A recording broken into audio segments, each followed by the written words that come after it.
Little surprise yesterday, my Retroid Pocket 2S showed up 2 days from China to Minnesota. Let's take a look.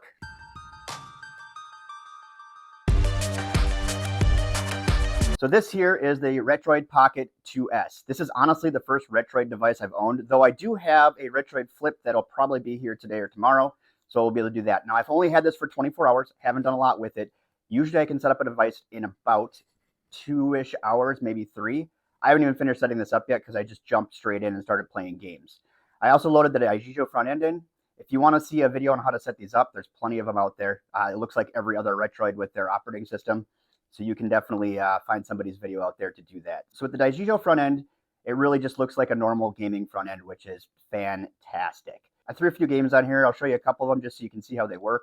I wouldn't recommend this as a streaming device just because of the 3.5-inch screen and the aspect ratio here. And that's why I'm on that quest to find the 7-inch handhelds. This is a really good device to take with you every day, everywhere you go. And I brought it with me today instead of bringing my Mio Mini Plus with me. So I'll give you a little bit of my experience and then I'll do a breakdown video in the future. Let's go through a few things on this device before we get going here. So it has a really good D-pad, honestly. I've never had a Retroid device, so I don't know if this is common, but it feels like a pretty good D-pad. I really do like these joysticks. The Hall effect, if you look at like my Odin here, I've got Hall effect sticks on my Odin. I've pretty much switched out all my Nintendo sticks to Hall effect sticks. These are Hall effect sticks on my 8-bit Do. So I've really gone through the Hall effect line of life. The buttons feel pretty good. They got a little bit of bounce, a little clicky, but a good bounce. They don't go underneath the cover, which is what I like to see. The shoulder buttons are pretty good. What I really like here is the triggers. The triggers on this thing are phenomenal. They work really well, and they're really good for adjusting. You got your start and stop. You've got your home, back, and then you have a function button right here, which is pretty cool because you can program it into things like RetroArch to pull up your menus. On the bottom here, you've got a spot for a memory card and a headphone jack. And on the top here, you've got your power, your volume, your charging through USB-C, and micro HDMI. So you can play this on the screen. It would be great if you have a controller like my 8-bit Do Ultimate over here. You can use that to play on your TV. Retroid was nice enough to send me a data sheet with this to kind of give you an idea or a breakdown of what this device actually entails. So I'm just going to put this up on the screen here for you right now and let you know what's in this bad boy. So this thing's rocking a Mali G52 MC2 614 megahertz GPU with 4 gigs of RAM. You do have a 3 gig option as well. I went with 4. It's LPDDR4 at 1600 megahertz. Because I went with a 4 gig model, this one does have 128 gigs of eMMC, but you can get it with 32 if you do get the 3 gig model. It has a 3.5-inch touchscreen with Wi-Fi. It doesn't have Wi-Fi 6, which is slightly disappointing. It is running Bluetooth 5.0. It does have HDMI through an HDMI mini interface, running iOS 11, which is what's giving you the ability to use things like Yuzu. As it updates, it will probably get better on here. It's got a 4,000 mAh battery, and it weighs about 200 grams. And the one thing they don't list in the sheet, because I think it's becoming more common, but it's not in every handheld device we get these days still, is that this does rock Wi-Fi, and it does really well. Like I said earlier, it streams well in streaming apps. It's just the screen, it's really hard to use it in a streaming app, especially if you want to play it in the right aspect ratio. It's just not the right device for those kinds of things. Moving right along, I'm going to show you some quick gameplay footage before I send you off to the world. I don't want to waste a whole lot of your time here because, like I said, I've only had it for 24 hours, but just kind of give you an idea. We'll do some GameCube. We're running a higher resolution on this. We'll play a little Resident Evil, just to kind of give you an idea of what it looks like. So it's pretty good. Oh, and one thing I didn't point out before was the speakers. I know I've seen a lot of reviews where people were complaining about the speakers on this device. Because the speakers are down here and they say your hands will cover them, I don't know how they play, but when I play, my hands don't cover them. I do play a little different than most people do.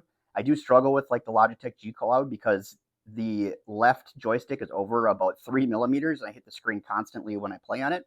It's really my only complaint about that device. But for me, this is perfect because I can hear everything and they're coming at me. There's nothing that I hate more than rear firing speakers. So this is a good way to do it, is to have them front firing right at me. The music and the sound and everything is for me anyways. It's not for somebody else. Here we got a little Metal Gear Solid on PSP running 4 times the resolution. Runs very fluently. If you're wondering why I'm using the right stick here, I tend to be one of those people in games like this, I turn them into a twin stick shooter and reprogram my ABXY buttons to the right hand stick just so I don't have to press buttons. So I don't know what I'm doing right now. I wasn't really paying attention.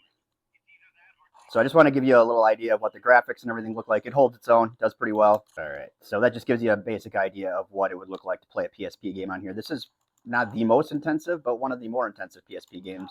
All right, and this will give you a little idea. 007. I'm not even sure if I set up the controls yet for N64.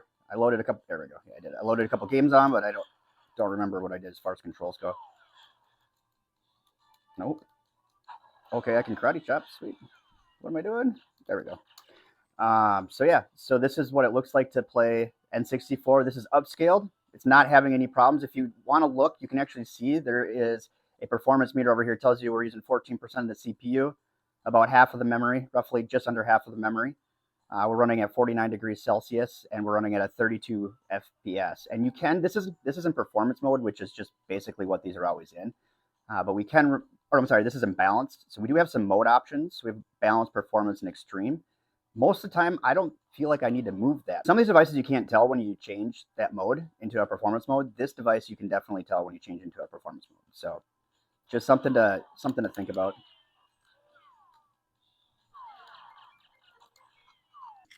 All right, quick. Now I just want to talk about the elephant in the room. The only thing that I found so far in this 24 hours using this device that I do not like about it is I thought it was a software issue with Daijiju, but it's not. But I'm going to show you in Daijiju just because it's an easy way to demonstrate. The bottom of the screen doesn't always work.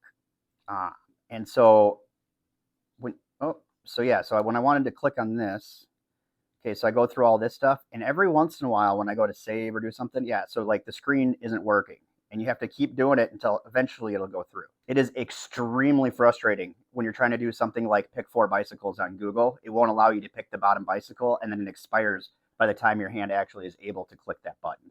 And that's how I know it's not a Daijiju problem, but I think it's a software issue because certain things in here, you can get to the bottom of the screen.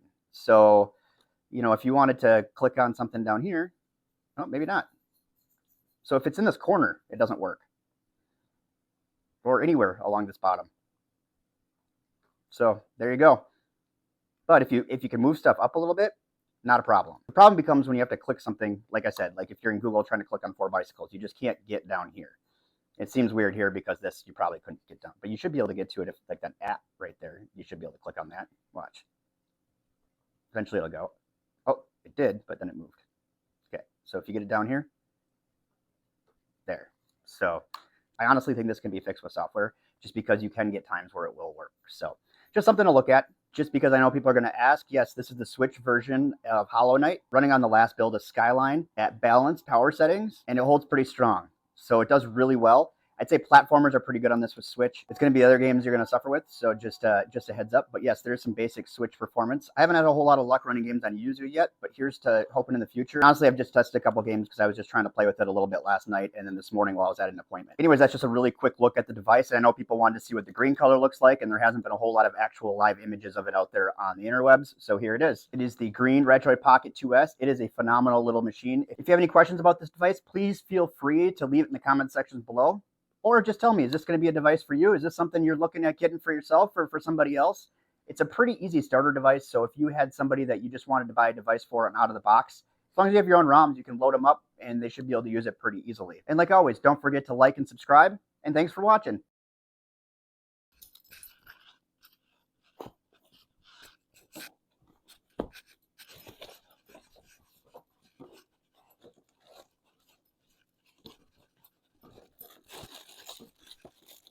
Usually I don't show off the cases for these things, but this thing looks pretty nice. Look at this thing.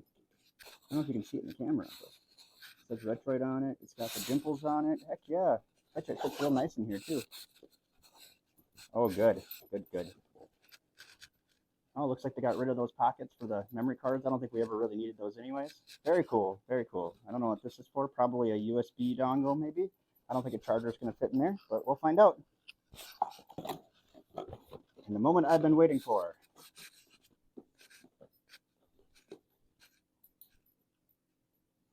The green one. The one that took forever to get. All right. There we go. Ooh, nice. Oh, cool. The box is magnetic. Look at that. I don't know if you can tell, but sweet. All right. What do we got here? Looks like a screen cover. Cool little piece of paper. Retroid paper. Looks like we got a spec sheet. Sweet. I don't need to make one. There it is for you. the device. We got a charger.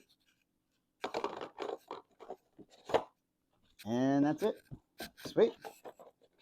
All the basics. Let's take a look at this bad boy, huh?